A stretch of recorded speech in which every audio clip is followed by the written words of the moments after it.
Hello बच्चों, कैसे हैं आप सभी। बच्चों, हमने पिछली क्लास में जो ऑब्जेक्टिव और एक नंबर के क्वेश्चन है उनको हमने करा था। ठीक है, तो सारे चैप्टर पूरे संपूर्ण पाठ्यक्रम से जितने भी महत्वपूर्ण क्वेश्चन बन सकते थे मैंने कराया है ना। और ऐसा नहीं है कि उसके अलावा और क्वेश्चन नहीं है ना। बहुत सारे क्वेश्चन हैं, आप लोग प्रैक्टिस कर सकते हैं। बहुत सारे सोर्स हैं जो जो इंपॉर्टेंट है मैंने उसको करा दिया है ना। बहुत क्वेश्चन ऐसे बन सकते हैं। ठीक है, तो मैंने किस टाइप का आ सकता है, किस प्रकार से हम उसको डील करेंगे, इसको मैंने पिछले क्लास में कवर कराया है। ठीक है बच्चों, तो आज जो हम कवर करेंगे, हमारा ये सेकंड क्लास होगा यूट्यूब पर, जो हम लोग का कैश कोर्स चल रहा है उसके अंतर्गत। तो आज मैं इकाई 1, ठीक है, इसमें पुष्पीय पादपों में जनन, मानव जनन और जनन स्वास्थ्य, ये तीनों चैप्टर को हम लोग क्या करेंगे, कवर करेंगे। ठीक है, इसमें जितने भी 2 नंबर के क्वेश्चन बन रहे हैं, मतलब ब्लूप्रिंट के अकॉर्डिंग ना, जैसे पुष्पीय पादपों में जनन में कितने अंक के क्वेश्चन बन रहे हैं, इसमें एक बड़ा क्वेश्चन आएगा 5 नंबर का, है ना। और जो ऑब्जेक्टिव हमने करा था उसमें का 1 नंबर आएगा। तो इसमें 2 नंबर के क्वेश्चन नहीं आ रहे हैं, 3 नंबर के क्वेश्चन नहीं आ रहे हैं। तो 5 नंबर के क्वेश्चन के अकॉर्डिंग हम उसको क्या करेंगे, तैयारी करेंगे। पूरे ऐसा लगेगा आप थ्योरी पढ़ रहे हैं, है ना। इस प्रकार से पूरे सारे क्वेश्चन को मैंने मर्ज किया है, बड़े क्वेश्चन को। वैसे ही मानव जनन स्वास्थ्य है ना, जनन स्वास्थ्य में भी जैसे 2 नंबर क्या आ रहे हैं, 3 नंबर क्या आ रहे हैं, 1 नंबर क्या आ रहे हैं। ठीक है, तो और जनन स्वास्थ्य में भी जैसे आ रहे हैं ना, मानव जनन जनन स्वास्थ्य ब्लूप्रिंट के अकॉर्डिंग ही मैंने सारे क्वेश्चन को मतलब जमाया है। ठीक है, और इसमें तो याद रखना है कि डायग्राम पूछा ही जाएगा मानव जनन में। ठीक है, तो मैं आपको लास्ट में बताऊंगा सारे क्वेश्चन कराने के बाद कौन कौन से डायग्राम को आपको पढ़ लेने हैं, मैं आपको उसको बता दूंगा। ठीक, चलिए भी तो स्टार्ट करते हैं पुष्पीय पादपों में जनन से।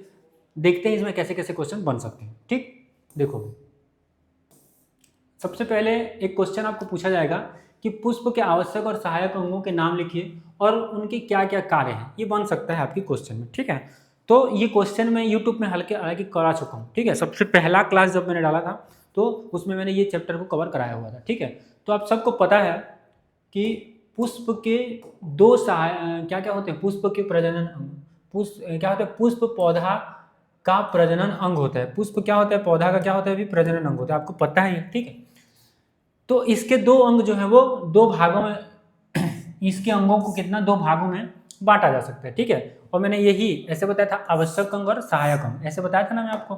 ठीक है, तो इसी के अकॉर्डिंग हम चल रहे हैं, आवश्यक अंग और सहायक अंग। अब जब ये बनाएंगे तो आपको ये पुष्प की संरचना वाला डायग्राम भी बनाना पड़ेगा। तो पुष्प की संरचना का जो डायग्राम है आप लोग प्रैक्टिस कर रहे होंगे, उम्मीद है। पहले क्लास में मैंने कहा था कि आप लोग प्रैक्टिस कर लीजिए करके। ठीक है, तो इसलिए फिर भी मैंने आपके लिए एक बढ़िया सा डायग्राम यहाँ पे बना के रखा है। ठीक है, ताकि ज़्यादा हम लोग को क्लास जो है ज़्यादा लंबा ना हो, है ना। तो देखो भाई, पुष्प के जब हम संरचना देखते हैं, सबसे पहले याद रखना कि पुष्प के 2 अंग होते हैं, 2 भागों में बांट सकते हैं इसको।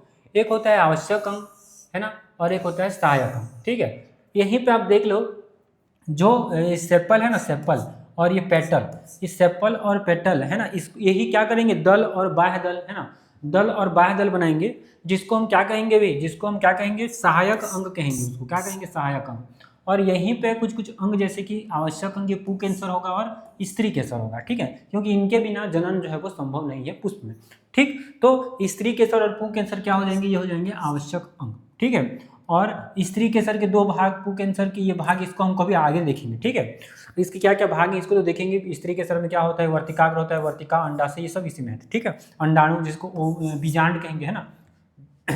ठीक, उसके बाद ये जो सबसे नीचे वाला भाग होता है क्या होता है, पुष्पाधार होता है ना, इसको डंठल का के नाम से जानते हैं, आपको पता है, रिसेप्टिकल, है ना। ये सब आपको पता होना चाहिए। ठीक है, तो इस प्रकार से आपको एक पुष्प का डायग्राम बना लेना है भाई। ठीक, सुंदर सा, जब अगर एग्जाम में ऐसा कोई क्वेश्चन पूछ दे तो। ठीक है, अब हम इसके एक एक पार्ट को डील करते हैं, जैसे आवश्यक अंग और सहायक अंग के अकॉर्डिंग हम इसको पढ़ेंगे। ठीक है, तो देखो भाई, पुष्प के आवश्यक अंग क्या क्या है, पुष्प के आवश्यक अंग क्या क्या है। तो देखो, ये पुष्प के आवश्यक अंग क्या है, ये अंग लैंगिक जनन में सीधे भाग लेते हैं, है ना। ये अंग क्या करते हैं, लैंगिक जो जनन होता है इसमें क्या लेते हैं, सीधे भाग लेते हैं।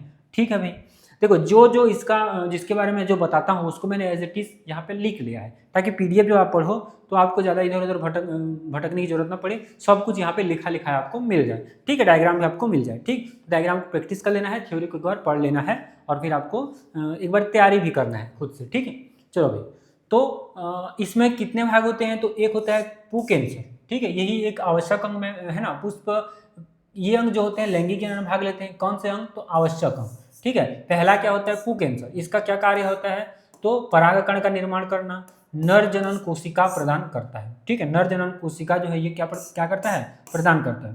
परागकण में सहायक पुंकेसर भाग, है ना। इसमें परागकण में जो सहायक पुंकेसर भाग होते हैं, एक क्या होता है, फिलामेंट होता है जिसको क्या कहते हैं, पुतंतु। ये क्या करता है, पराग कोश को क्या करता है भाई, सहारा देता है। और एक क्या होता है, पराग कोश, जो कि क्या बनाता है, पराग कण जो है वो बना रहा होता है।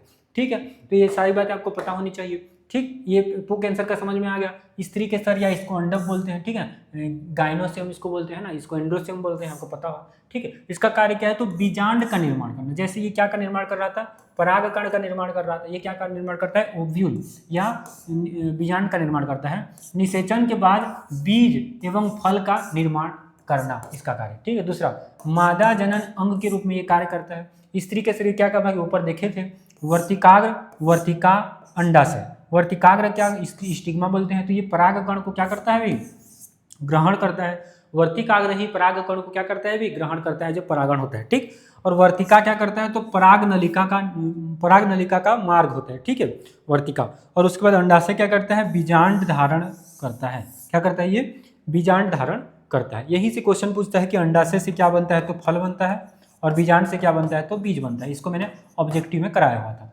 ठीक है, समझ में आ गया। तो पुष्प के आवश्यक और सहायक अंग आपको समझ में आ गए। सॉरी, पुष्प के आवश्यक अंग आपको समझ में आ गए।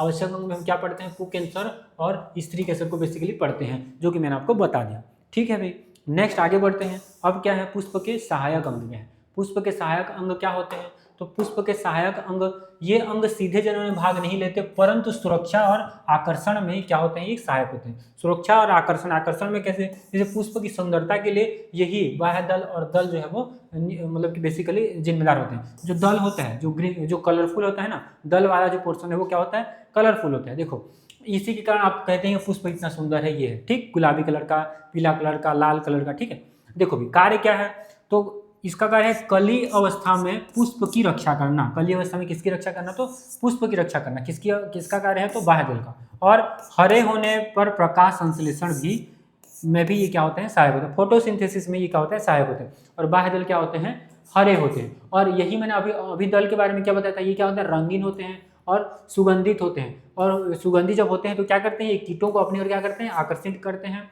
और परागण में क्या करते हैं, ये सहायता करते हैं। परागण में क्या करते हैं, सहायता करते हैं। कौन जी, तो दल, है ना, दल। तो दल और बाह्य दल आपको समझ में आ गया। ठीक है, उम्मीद है समझ में आ गया होगा। ठीक, नेक्स्ट ये क्वेश्चन आपको पता ही होना चाहिए, सबसे बेसिक क्वेश्चन है ये। जब आप पुष्पीय पादपों में लैंगिक जनन स्टार्ट करेंगे तो पुष्प की संरचना पढ़े ही होते हैं। ठीक है, तो और ये तो बचपन से भी पढ़ते आ ही रहे होगे, है ना। चलो भाई, तो ये समझ में आ गया। नेक्स्ट क्वेश्चन क्या है, नेक्स्ट एक क्वेश्चन आपको पूछा जा सकता है इसे ही रिलेटेड। पुष्प, जैसे ही ये पोर्शन में हम आगे बढ़ेंगे, देखो भी मैंने सारे क्वेश्चन को ऐसे डिजाइन किए हैं जैसे कि आपको क्या लगेगा कि ये जो है थ्योरी पोर्शन हम पढ़ रहे हैं, इस प्रकार से लगेगा। इसलिए ऐसे ही मैंने सारे क्वेश्चन को क्या किया है, डिजाइन किया है। ठीक है, नेक्स्ट क्वेश्चन क्या पूछ सकता है आपको कि पुंकेसर की आंतरिक संरचना को क्या करना है, स्पष्ट करना है। इससे कुछ भी पूछ सकता है क्वेश्चन, अपना लैंग्वेज जो है बदल सकता है, लेकिन आपको पूछेगा क्या, पुष्प की आंतरिक संरचना को स्पष्ट कीजिए, है ना। पुष्प की आंतरिक संरचना, सॉरी, पुंकेसर की आंतरिक संरचना क्या होती है, इसको समझाइए, ऐसा कुछ भी पूछेगा आपको, है ना। तो आपको पहले तो ये वाला डायग्राम देख लीजिए, ठीक है ना, स्ट्रक्चर ऑफ स्टेमेन। ठीक है, इसकी आंतरिक संरचना को हम अभी समझेंगे। ठीक, देखोगे इसको कैसे लिखोगे फिर, तो पुंकेसर की अनुप्रस्थ काट में 4 पॉलीयुक्त संरचना, है ना, 4 लोब टाइप की संरचना जो है वो दिखाई देती है जब इसकी संरचना हम देखते हैं इस प्रकार से। ठीक है, 4 ये दिखाई दे रहे ना, 1 2 3, इस प्रकार से आपको दिखाई देता है। ठीक, पुंकेसर को। अच्छा, जब इसको पुंकेसर इस प्रकार से जैसे आप करोगे ना, है ना, इस प्रकार से तो दिखाई देगा यहाँ पर। ठीक ठीक, तो 4 संरचना इस प्रकार से दिखाई देती है। ठीक है,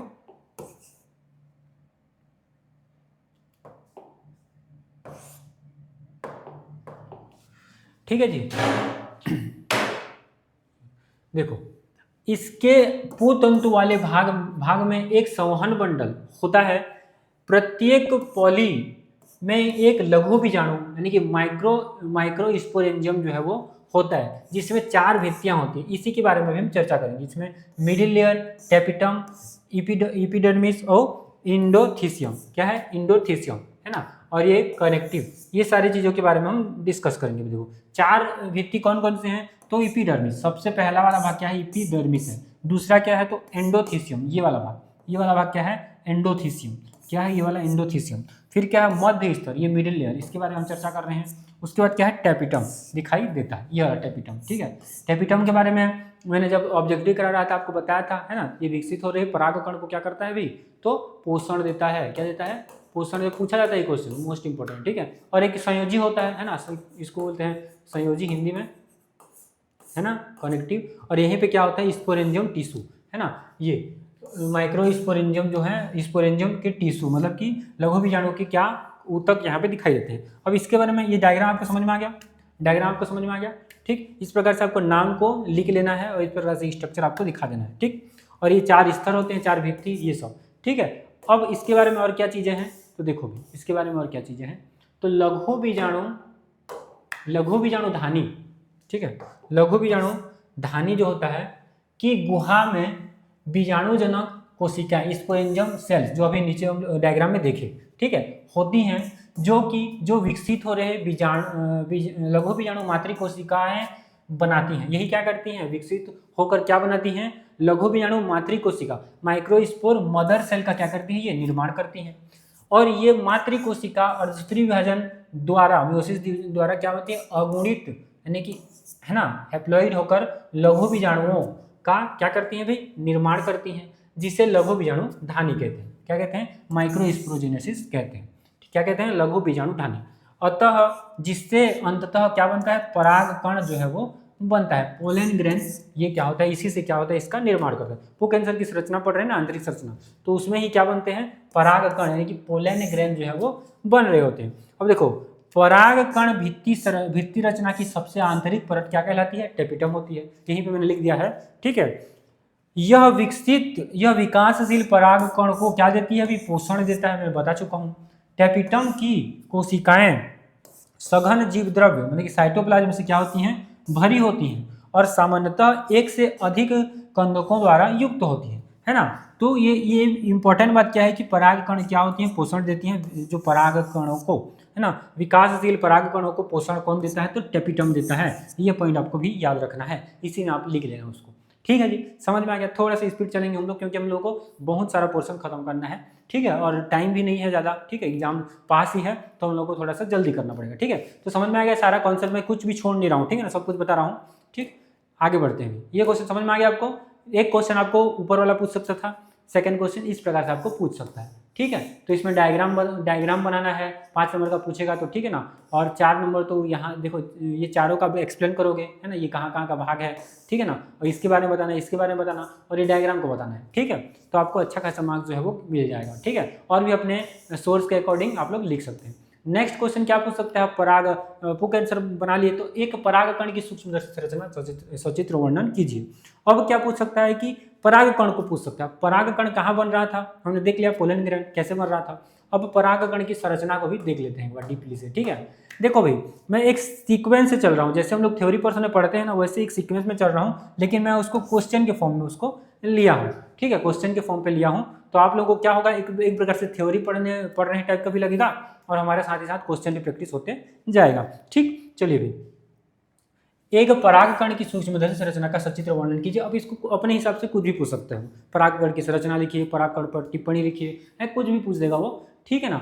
तो आपको कुल मिला के पराग कण के बारे में ही बताना है, ठीक है। अथवा आपके बुक यानी कि क्वेश्चन में दिया होगा, ठीक है, अथवा में एक क्वेश्चन आपको और दिया होगा, ठीक है। तो हर क्वेश्चन को हम लोग डील करेंगे, जो आपको अच्छा लगे वो आपको बनाना है, ठीक। चलो भाई देखो, पराग कण नर युग्मकोद्भिद की प्रथम कोशिकाएं हैं। पराग कण ही क्या होती हैं, जो मेल गैमेटोफाइट होता है उसका क्या होता है, प्रथम कोशिका होता है, जो विकसित होकर क्या बनाती हैं, नर युग्मक का निर्माण करती है, मेल गैमेट्स का निर्माण करती है। ये पराग कोश में बनते हैं। किसमें बनते हैं, पराग कोश में। अभी पढ़ रहे थे ना पुक आंसर की संरचना, उसमें पराग कोश के बारे में जिक्र किया था हमने, ठीक है। ये किसमें बनते हैं, पराग कोश में बनते हैं। पराग कोश में ही तो क्या बनते हैं, पोलन सेक में ही तो क्या बनते हैं, पोलन ग्रेन बनते हैं, ठीक। अब डायग्राम देख लीजिए भी, सब प्रैक्टिस करेंगे, डायग्राम पूछ सकता है डायग्राम में, ठीक, डायग्राम के साथ ही पूछेगा, ठीक। एक पराग कण की संरचना देखो, एक परिपक्व पराग कण एक कोशिका की संरचना होती है जो चारों तरफ से दोहरे आवरण से घिरी होती है। पहला को बोलते हैं बाह्य चोल, इसको एक्साइन बोलते हैं। आप डायग्राम में देख सकते हैं ये वाला भाग, ये क्या है, एक्साइन है। क्या है, एक्साइन, पहला वाला जो भाग दिखाई दे रहा है, ठीक है। इसके बारे में क्या है, बाहरी मोटा क्विटिन युक्त आवरण जिस पर कांटे पाए जाते हैं, ये को दिखाई दे रहा है ना, कांटे पाए जाते हैं, उसे क्या कहते हैं, बाह्य चोल कहते हैं। इस प्रकार से स्ट्रक्चर आपको दिखाई दे रहा होगा कांटेदार, ठीक है। तो ये सबसे पहला वाला भाग क्या कहलाता है, बाह्य चोल, जिसको हम क्या कहेंगे, एक्साइन कहेंगे। दूसरा है अंतः चोल, इंटाइन, बाह्य चोल के अंदर का आवरण अंतः चोल कहलाता है। इसके जस्ट अंदर वाला ये वाला भाग जो है क्या कहलाता है, इंटाइन के नाम से आप उसको जानेंगे, ठीक। उसके बाद क्या है, अंकुरण छिद्र, जिसको जर्म पोर कहते हैं। दोनों आवरण में जगह जगह पर कुछ छिद्र पाए जाते हैं, जिसे क्या कहते हैं, अंकुरण छिद्र कहते हैं। क्या कहते हैं इसको, ये जर्म पोर जो छिद्र टाइप का दिखाई देगा उसको क्या बोलते हैं, जर्म पोर कहते हैं, ठीक। नेक्स्ट क्या है, नेक्स्ट है कोशिका द्रव्य। कोशिका द्रव्य आपको पता होगा, है ना, ये साइटोप्लाज्म आवरणों के बीच में कोशिका द्रव्य जो है वो भरा होता है। इसके अलावा केंद्रक, कोशिका द्रव्य में एक अगुणित केंद्रक पाया जाता है, ये वाला क्या होता है, ये अगुणित होता है। क्या होता है, ये अगुणित होता है, ठीक है। समझ में आ गया ये वाला क्वेश्चन आपको। नेक्स्ट क्या पूछ सकते हैं, परागकण की संरचना भी समझ में आ गया, परागकोश, है ना। जब पू कैंसर की संरचना पूछेगा, अगर उसमें साथ ही साथ परागकण की भी पूछ दे, है ना, निम्नलिखित को समझाइए पू कैंसर को, परागकण को, तो आप लोग डायग्राम के साथ साथ ये सारे पॉइंट को आपको लिखना है, ठीक। और जब आप इसको प्रैक्टिस करेंगे तो ये आपके कॉपी में और बनेगा, ठीक है। तो इस प्रकार से आपको पहले परागकण क्या है, संरचना क्या होता है, डायग्राम क्या होता है, परागकण के कार्य भी लिख लेना, ठीक है, जो कि हम ऊपर पढ़ भी चुके हैं, ठीक है। चलिए नेक्स्ट कैसे पूछ सकता है, नेक्स्ट एक क्वेश्चन ऐसे बन सकता है कि विपुंसन, विपुंसन से क्या तात्पर्य है, एक पादप प्रजनक कब और क्यों इस तकनीकी का प्रयोग करते हैं, ठीक है। तो आपको इसको समझा के लिखना है ना, मतलब एक सीक्वेंस से लिखना है। मैं भी इसके अकॉर्डिंग लिखा हूँ कि पू कैंसर क्या है ना, आपको समझाने के लिए, और इसका कब प्रयोग करते हैं और क्यों प्रयोग करते हैं, ठीक। इसको मैं इसके अकॉर्डिंग ये क्वेश्चन को डिजाइन किया हूँ, ठीक है। तो देखोगे, किसी द्विलिंगी पुष्प से उसके पू कैंसर यानी कि एंथर को, एंथर सहित को क्या करना, परागण से पहले हटा देना, परागण होने से पहले ही क्या करो, पू कैंसर को क्या करना, हटा देना, ताकि वह पुष्प स्वपरागण न कर सके। एक बार और पढ़ेंगे, किसी द्विलिंगी पुष्प से उसके पू कैंसर को परागण से पहले ही क्या कर देना, इसको हटा देना, ताकि क्या हो, ताकि वह पुष्प जो है वो स्वपरागण जो है वो न कर सके। इसी को क्या कहते हैं, विपुंसन कहते हैं, ठीक, विपुंसन कहा जाता है। अब पादप प्रजनक कब विपुंसन करता है, कब विपुंसन करता है, तो इसका आंसर क्या होगा, पराग कोश के फटने से पहले, पराग कोश के फटने से पहले ये जो है विपुंसन करता है। अर्थात जब पुष्प कली अवस्था में हो और पराग अभी बाहर न आया हो, इस स्थिति में कब करते हैं, तो इस स्थिति में पराग कोश के फटने से पहले, अर्थात जब पुष्प कली अवस्था में हो और पराग जो है अभी बाहर जो है वो न आया हुआ हो। इसके अलावा पादप प्रजनक क्यों विपुंसन करता है, इसका पूछा है ना, कब और क्यों, तो कब का आंसर हम दे दिए, क्यों ऐसा होता है आप इसको बढ़ा चढ़ा के भी लिख सकते हैं, ठीक है। मैं आपको समझाने के पॉइंट ऑफ व्यू से पढ़ा रहा हूँ, ठीक। देखो, पादप प्रजनक क्यों ऐसा करते हैं, तो स्वपरागण को क्या करने के लिए, रोकने के लिए, यहाँ पे पढ़े ना, न हो सके। दूसरा, ताकि पौधा अपने ही पराग से क्या हो, निषेचित न हो, ठीक है, अपने ही पराग से निषेचित न हो।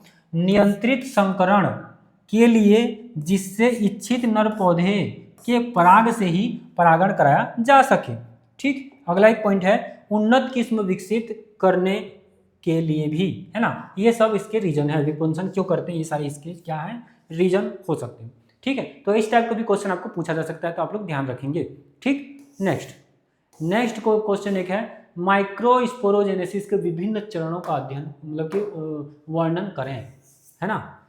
माइक्रोस्पोरोजेनेसिस यानी कि लघु बीजाणु जनन, क्या है, लघु बीजाणु जनन, पढ़ेंगे नहीं क्वेश्चन को एक आध बार, ठीक है। इसके विभिन्न चरण डायग्राम भी इसमें बनाएंगे, ठीक है। देखो कैसे पढ़ेंगे, तो लघु बीजाणु जनन एंजियोस्पर्म में लघु बीजाणु के निर्माण की प्रक्रिया को कहते हैं। अब एंजियोस्पर्म क्या है, पहले क्लास याद करो, बताया हूँ, ठीक है। एंजियोस्पर्म आवृत्त बीजी में लघु बीजाणु जनन जो होता है वो लघु बीजाणु के निर्माण की क्या है, प्रक्रिया है ना। और ये क्या होता है, यूस्पोरेंजेंटिड प्रकार का होता है, ठीक। इसमें एंथर के यानी कि हाइपोडर्मल परत की कुछ कोशिकाएं पहले तो बड़ी होकर क्या बनाती हैं, आर्के स्पोरियल इनिशियल बनाती हैं। इनिशियल है ना, जो इनिशियल से स्टार्ट होगा, इनिशियल मतलब क्या होता है, स्टार्ट होना या शुरुआत से, ठीक है, इनिशियल बनाती है। ये कोशिकाएं विभाजित होकर दो प्रकार की कोशिकाएं बनाती हैं।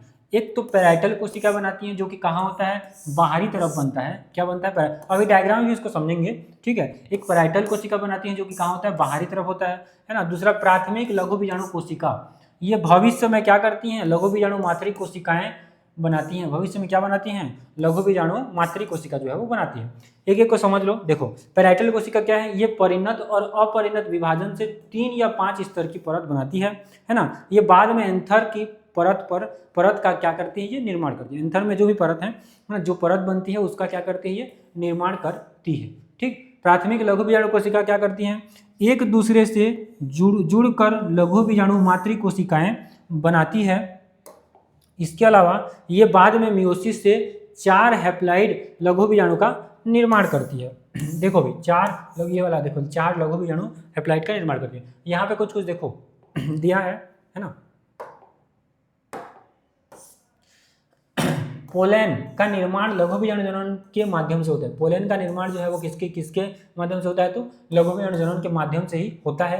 प्रत्येक लघु बीजाणु मातृ कोशिका 4 एक कोशिकीय माइक्रोस्पोर्स क्या करती है, ये बनाती है। माइक्रोस्पोर बाद में किसमें विकसित हो जाते हैं, तो परागकण में विकसित हो जाते हैं। और यही हमने अभी पढ़ा था ना, एक्साइन, एंटाइन, जेर्मोपोर, न्यूक्लियस, साइटोप्लाज्म, ठीक है। तो इसका निर्माण कैसे है, इसी प्रोसेस को हम क्या कहते हैं, लघु बीजाणु जनन के नाम से जानते हैं, जिसमें हम किसका निर्माण कर रहे होते हैं, बेसिकली तो परागकण का निर्माण कर रहे होते हैं। यहाँ पे देखो परागकण का क्या होता है, विकास होता है, ठीक। तो ये पोलन से स्टार्ट बढ़ता है। 4 जो है ये कोशिकाएं जो आपको देखने को मिलेगी, है ना, इस प्रकार से। और ये आगे चलकर किसका निर्माण करेगी, परागकण का निर्माण करती है। और ये क्या होते हैं, हैप्लॉइड होते हैं, मतलब कि एक कोशिकीय होते हैं, ठीक, एक कोशिकीय होते हैं, ठीक है। बात समझ में आ गया।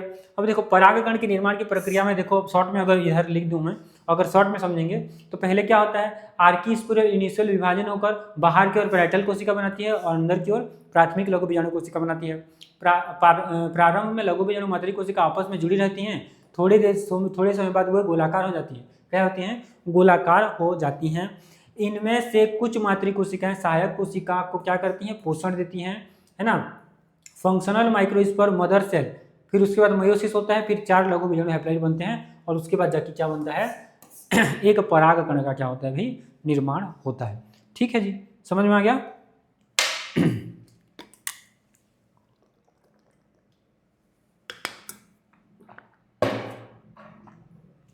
तो ये क्वेश्चन आपको समझ में आ गया, ठीक। देखो एक रिवीजन के तौर पे हम लोग जा रहे हैं, ठीक, एकदम एकदम स्पीड नहीं, एकदम स्लो नहीं, मीडियम में जा रहा हूँ मैं, ठीक है। और इसको मैं सारी चीज़ को लिख दिया हूँ, है ना। ये डायग्राम आपको बनाना भी है, ठीक। तो आप लोग इसका PDF मिल जाएगा आप लोगों को, आप लोग इसको एक बार देख भी लेंगे। और एग्जाम से पहले वीडियो को देखना है, एक बार PDF को पढ़ना है, बस हो गया, है ना। और आपके पास जो भी नोट्स वगैरह है उसको पढ़ के जाना है, ठीक। नेक्स्ट अब मेगास्पोरोजेनेसिस की क्रिया का वर्णन कीजिए पूछेगा, है ना। मेगास्पोरोजेनेसिस मतलब कि गुरु बीजाणु जनन, है ना। गुरु बीजाणु जनन की क्रिया को आपको समझाना पड़ेगा, है ना।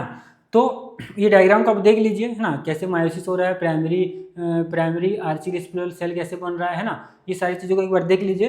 फिर यहाँ पे मैंने आपको इसके लिए एक नोट्स बना के दिया है, ये वाला एक सीक्वेंस ये नोट्स है, ठीक है ना, कैसे कहाँ पे क्या हुआ, है ना। जो डायग्राम को अगर आप ध्यान से देखेंगे तो आपको क्या मिलेगा, देखेंगे एक बार, देखो, है ना। एक सीक्वेंस से पहले क्या होता है, बीजांड काय की एक अधत्वचीय कोशिका, यह कोशिका अन्य कोशिकाओं से क्या होती है, बड़ी और सघन जीवद्रव्य वाली होती है। फिर पहले स्टेप में क्या होता है कि प्राथमिक आर्किस्पोरियल कोशिका परिणत विभाजन द्वारा 2 भागों में क्या करके बढ़ जाती है ना। फिर गुरु बीजाणु मातृ कोशिका, है ना, गुरु बीजाणु मातृ कोशिका जिसको हम MMC बोलते हैं, मेगास्पोर मदर सेल, यह कोशिका द्विगुणित होती है और सीधे कार्य करना क्या करती है, आरंभ कर देती है। फिर अर्धसूत्री विभाजन, फिर क्या होता है, अर्धसूत्री विभाजन होता है। इसके फलस्वरूप 2 कोशिकाएं बनती है, जिन्हें क्या कहते हैं, डायड कहते हैं। क्या कहते हैं, डायड कहते हैं, ठीक। अब देखो ये वाला डायग्राम, मियोसिस डिवीजन, है ना। ये 2 कोशिकाएं आपको दिखाई दे रही होगी, ठीक है, ये E और F, ठीक है। इस प्रकार से ये स्टेप बाय स्टेप होता है। पहला मेगा स्पोर मदर सेल से क्या बनेगा, ये म्यूसिस डिवीजन होगा, जो कि वाला लास्ट स्टेप ने देखा था, अर्धसूत्री विभाजन, है ना, ठीक, ये वाला, ठीक। उसके बाद क्या होता है, अर्धसूत्री विभाजन, इसके परिणाम फलस्वरूप 4 लघु बीजाणु बनते हैं। कितने बनते हैं, 4 लघु बीजाणु बनते हैं, यहाँ पे दिखाई दे रहा होगा आपको, ठीक है। उसके बाद रैखिक टेट्राड, है ना, रैखिक, चारों गुरु बीजाणु एक सीधे रेखा में व्यवस्थित हो जाते हैं, एक सीधे रेखा में क्या हो जाते हैं, व्यवस्थित हो जाते हैं। और उसके बाद क्रियाशील गुरु बीजाणु जो होते हैं, क्रियाशील गुरु बीजाणु का पॉइंट है, ऊपर 3 नष्ट हो जाती हैं और केवल एक निभाग वाला जीवित बचता है, जो आगे चलकर भ्रूणपोष का निर्माण करता है, ये वाला, ठीक है। आगे चलकर क्या, ये तीनों जो डिस्ट्रॉय हो जाते हैं, उसके बाद ये वाला क्या बनता है, तो बोलेंगे भ्रूण कोष का क्या करता है, निर्माण करता है, ठीक है। तो गुरु बीजाणु की विभिन्न अवस्थाएं हैं। ये डायग्राम आपको एक बार प्रैक्टिस करना है घर में, और मैंने बहुत सारे डायग्राम में आपको लिए एक PDF दूंगा, वो सारे डायग्राम को आपको प्रैक्टिस कर लेना है, ठीक है। क्योंकि चैप्टर जो हम लोग का चैप्टर 2 आएगा जनन स्वास्थ्य, उसमें बहुत सारे डायग्राम आपको पूछेंगे, है ना, मतलब डायग्राम प्रैक्टिस करना है, पूछ सकता है इस प्रकार से, है ना, ये डायग्राम का वर्णन कीजिए या डायग्राम दे देगा, नाम को बताइए, ठीक है। तो आपको तैयारी में रहना है, ठीक। नेक्स्ट क्वेश्चन भाई, ये क्वेश्चन समझ में आ गया होगा। नेक्स्ट क्वेश्चन, भ्रूणपोष की संरचना का सचित्र वर्णन कीजिए। ये तो इंपॉर्टेंट क्वेश्चन है, ठीक, ये क्वेश्चन आपको पता भी होगा, ठीक है। सारे क्वेश्चन पहला चैप्टर का, आप जितने भी बड़े बड़े क्वेश्चन आपको पता ही होगा, ठीक है। एक प्रारूपी भ्रूणपोष 8 केंद्रक युक्त संरचना होती है, याद रखना कितना, 8 केंद्रक, ये क्वेश्चन ऑब्जेक्टिव में कराया था मैं, जिसमें 8 केंद्रक का विन्यास निम्न प्रकार से होता है। कैसे होता है, तो बीजांड के माइक्रोस्पाइरल सिरे की ओर भ्रूण कोष के 2 केंद्रक पाए जाते हैं, जिन्हें सहायक कोशिका कहते हैं। क्या कहते हैं, सहायक कोशिका कहते हैं, ठीक। अब जो सहायक कोशिकाएं होती हैं, यहाँ पे आपको डायग्राम में दिख रहा होगा, ठीक है, ये वाला, ठीक, के ठीक ऊपर एक और केंद्रक होता है, जिसे एग नाभिक कहते हैं। इसके ऊपर क्या होता है, एग सेल होता है, ठीक। यह मादा युग्मक की तरह क्या करता है, कार्य करता है। उसके बाद इस भ्रूणपोष के केंद्रीय भाग पर भी 2 नाभिक उपस्थित होते हैं, जिन्हें क्या कहते हैं, पोलर नाभिक कहते हैं, है ना, क्या कहते हैं, पोलर नाभिक कहते हैं, ये वाला, ठीक, समझ में आ गया।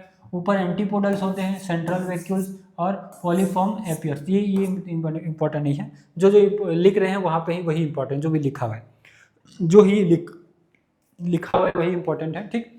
अब देखो इसके नीचे और कुछ है नहीं, तो ये डायग्राम को प्रैक्टिस कर लेना है और ये सारी चीज़ें आपको बता देना है, ठीक है। सारे नाम को वर्णन कर लेना, ठीक। नेक्स्ट, बीजांड। अब इसका मैं आपको, है ना, डायग्राम आपको तो करना ही पड़ेगा, ठीक है, और जो जो नाम है उसको बस डील करना है, ठीक।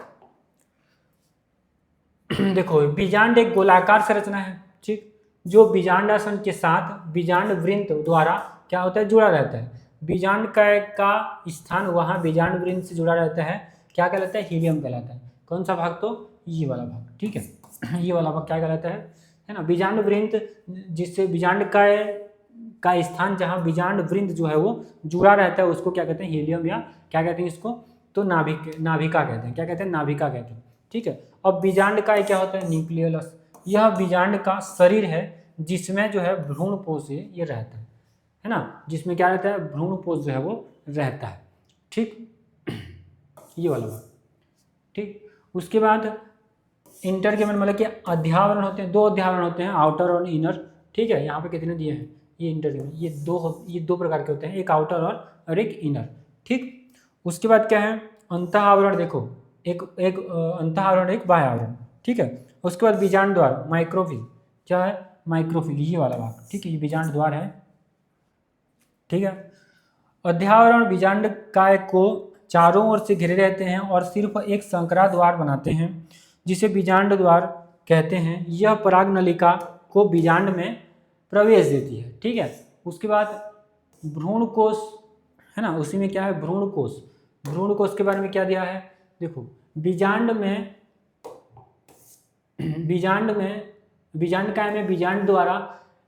द्वार के समीप भ्रूणपोष जो है वो पाया जाता है, जिसमें 7 कोशिकाएं होती हैं। ऊपर क्या पढ़े, 8 केंद्रक और 7 कोशिका, यही पढ़ेंगे, ठीक है ना, अगर ऑब्जेक्टिव में पूछता है ना।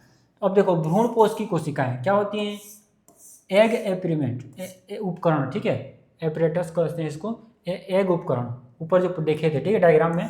बीजांड द्वार की ओर स्थित 3 कोशिकाएं बनाती हैं। इनमें एक बड़ी अंड कोशिका और 2 सहायक कोशिकाएं होती हैं। प्रतिमुख कोशिकाएं एंटीपोडल जो देख रहे थे ऊपर, है ना। निभाग की ओर क्या होती हैं, स्थित 3 कोशिकाएं होती हैं। अभी डायग्राम में देख रहे थे ना, निभाग की ओर एंटीपोडल ये वाला, ठीक है ना, एंटीपोडल ये वाला, ठीक है, वहां पे वाला। ऊपर हम भ्रूण कोश में भी देखे थे, ठीक, संरचना में। अच्छा, ये संरचना तो हम भ्रूण कोश की संरचना तो हम देख भी चुके हैं ऊपर एक क्लास एक इससे पहले वाले क्वेश्चन में, ठीक है। अब देखो वो क्या होता है, केंद्रकीय कोशिका भ्रूण कोश के मध्य उपस्थित होती है, जिसमें 2 अगुणित ध्रुवीय केंद्रक होते हैं। ये बाद में संयुक्त होकर द्वितीयक केंद्रक का क्या करते हैं भाई, निर्माण करते हैं, ठीक है। उसके बाद लास्ट में क्या, फॉलिकल। यह अंडाशय के बीजांड को जोड़ने के साथ ही अपरा का भी निर्माण में ये भाग लेता है, ठीक। तो ये भ्रूण कोश की कुछ कोशिकाएं हैं जो कि आपको याद होने चाहिए, ठीक है। और ये डायग्राम को बना लेना बड़ा इंपॉर्टेंट क्वेश्चन है, हर ईयर ये पूछा जाता है ना। बड़े क्वेश्चन अगर पूछ रहे हैं तो बीजांड से ही क्वेश्चन बेसिकली बहुत ज़्यादा बने हैं, है ना। तो आपको इसका डायग्राम प्रैक्टिस करना, अच्छे से पढ़ना है इसको, है ना। मैं तो रिवीजन क्लास करके इसको इतना स्पीड भी ले रहा हूँ और हर चीज़ को एक बार पर लिख रहा हूँ तो पढ़ रहा हूँ, ठीक है। और इसको हम लोग बड़े क्लास में जब हम थ्योरी पोर्शन करते हैं तो बहुत डिटेल से हम इसको खुद से डायग्राम बना के समझा के इसको करते हैं, ठीक है। लेकिन हमारे पास अभी इतना समय नहीं है, एक रिवीजन के तौर पर हम इसको ले रहे हैं, ठीक है। हम लोग क्योंकि सारे क्वेश्चन को हम लोग टच करके हो जाएंगे, ठीक। तो सबको आपको पता होना चाहिए, ठीक है। एक बार अब रिवीजन हो जाएगा आपके साथ, मेरे साथ ये वाला क्वेश्चन, है ना। इसको प्रैक्टिस करना है अभी के अभी, है ना। घर में जैसे क्लास खत्म होते ही ना एक बार आप रिवीजन कर लेना, ठीक है। और सारे नाम को बिना देखे लिखना है, और सारे नाम के क्या क्या कार्य हैं, कहाँ कहाँ पे ये स्थित होते हैं, इसको भी आपको लिखना है, ठीक। चलो नेक्स्ट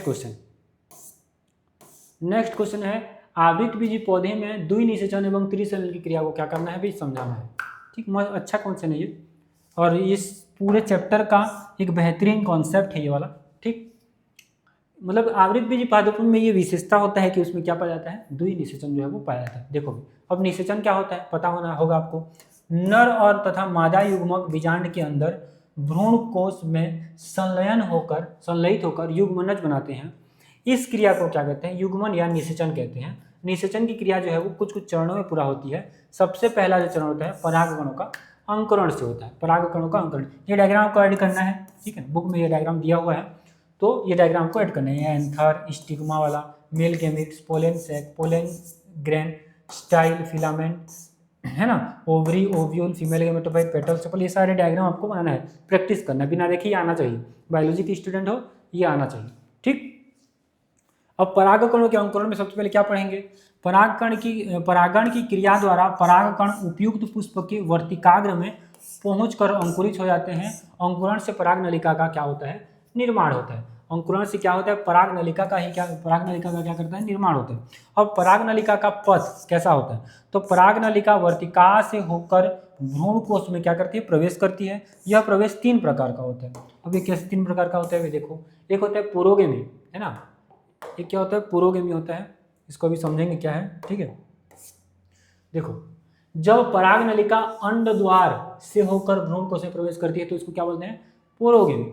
चलोजोगेमी क्या होता है, चलाजोगेमी, जब पराग नलिका निभाग से होकर भ्रूण कोश में प्रवेश करती है। अभी निभाग और माइक्रोफिल क्या है हम लोग पढ़ चुके हैं ऊपर, है ना, इसीलिए मैं एक सीक्वेंस में चल रहा हूँ ताकि आपको कोई भी दिक्कत ना हो, ठीक है। ऊपर वाला क्वेश्चन आपको पता है तो ये भी आपको बन जाएगा, ठीक, क्योंकि उसी के अकॉर्डिंग जा रहा है ना। और यहाँ पे एग्जांपल भी दिया, देख लेना एक बार। मीसोगेमी जैसे झाव का दिया है, ठीक है। मीसोगेमी क्या है, तो जब पराग नलिका अध्यावरण बताया हूँ, है ना, 2 प्रकार के होते हैं, अंत और बाह्य, ठीक है। या बीजांड वृंद, ये भी पढ़े हैं, बीजांड की संरचना, है ना, से होकर भ्रूण कोश में प्रवेश करती है तो इसको क्या कहते हैं, मीसोगेमी कहते हैं। अब बताओ भी ऐसे निषेचन की जो प्रक्रिया है इसको मैं पहले बता देता और बाद में बीजांड की संरचना बताता तो क्या क्वेश्चन आपको समझ में आता, वो बता दिया तो आपको क्या पता चलेगा, अध्यावरण क्या है, निभाग क्या है, और ये अंड द्वार जो माइक्रोफिल है ये क्या है आपको पता चल रहा है ना। तो इसीलिए हम इसको एक सीक्वेंस हम लोग पढ़ रहे हैं, ठीक। अब देखो ये कुम्हाड़ा में दिया है, ठीक।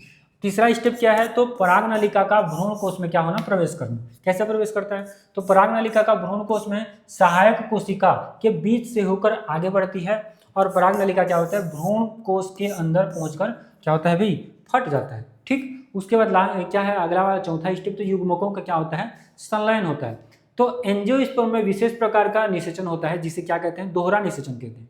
विशेष प्रकार का निषेचन होता है, इसको क्या कहते हैं, दोहरा निषेचन कहते हैं। अब ये कैसे होता है यहाँ पे आप देख लेंगे, ठीक है, यहाँ पे समझना आप, ठीक। दोहरा निषेचन की क्रिया को देखो भी, भ्रूण कोश में स्वतंत्र होने के बाद एक नर युग्मक है ना, नर युग्मक जो होता है, एक नर युग्मक किससे क्रिया करता है, एग सेल से क्रिया करता है, ठीक है ना, एग सेल से क्रिया करता है, संलयन होकर क्या बनाता है, इससे क्या बनाता है, तो जाइगोट बनाता है, क्या बनाता है, जाइगोट बनाता है, ठीक।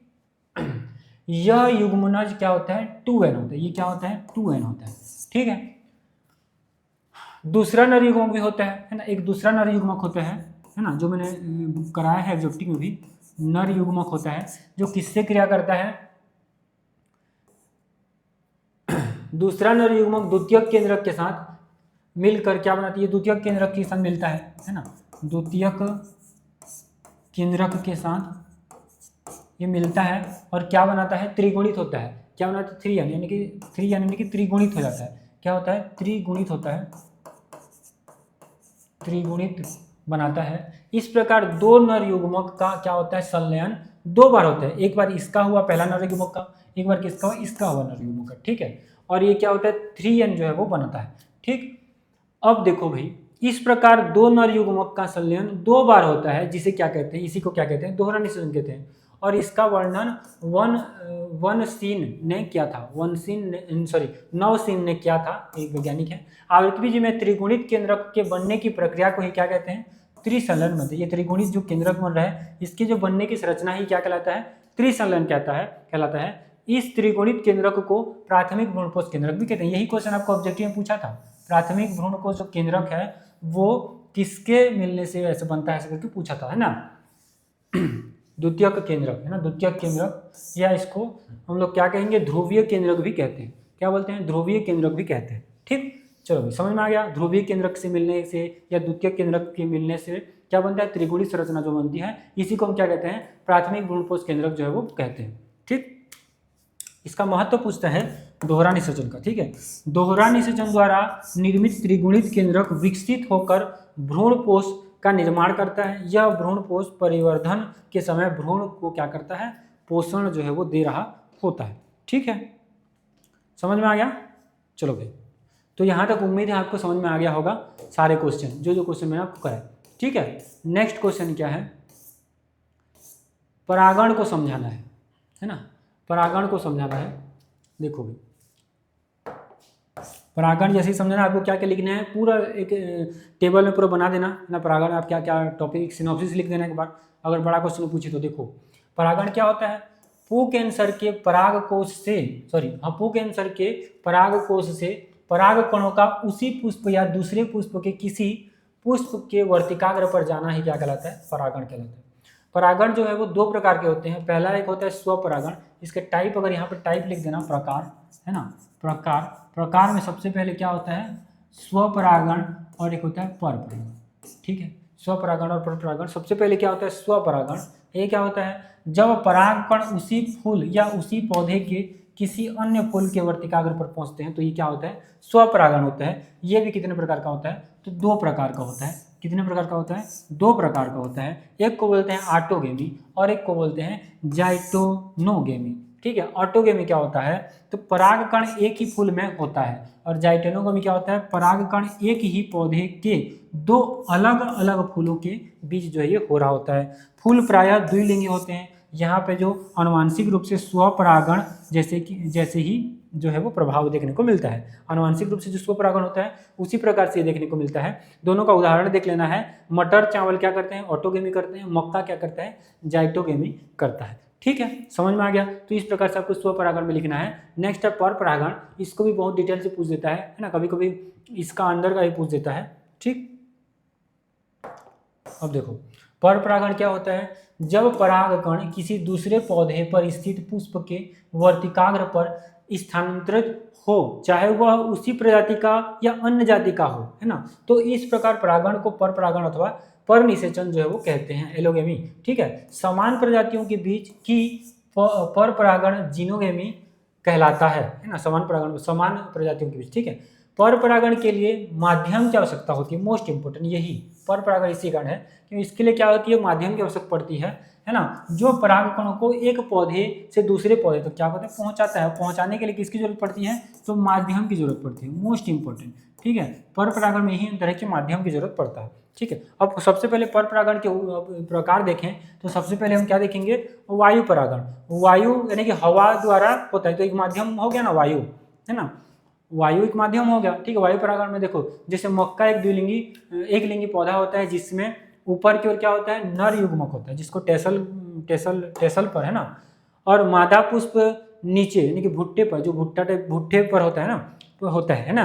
नर पुष्पों के हल्के सूखे और अधिक संख्या में परागकण निकलता है। नर पुष्प से हल्के सूखे और अधिक संख्या में क्या निकलता है, परागकण निकलता है। तो इस प्रकार वायु परागण का उदाहरण आप क्या देंगे, मक्का को देंगे। ठीक है, यहाँ पे देखो ये मक्का वाला है। ठीक है, तो ये परागकण हवा के माध्यम से दूसरे मक्का के पौधे के मादा पुष्प के रेशेदार वर्तिकाग्र सिल्क पर क्या होते हैं, पहुंच जाते हैं, और उसके बाद इस प्रकार एक पौधे के परागकण दूसरे पौधे के फूल पर जाकर क्या करते हैं भी, पर परागण की क्रिया को संपन्न करते हैं। और ये वाला डायग्राम आपको देख लेना है। ठीक है, ये पोलन स्टेज ये मक्के के बारे में है। ठीक, किसके बारे में है, मक्के के बारे में है। ठीक, तो ये सारी चीजें आपको अपनी कॉपी में नोट डाउन कर लेना है कहीं पर। ठीक, नेक्स्ट क्या है, जल परागण।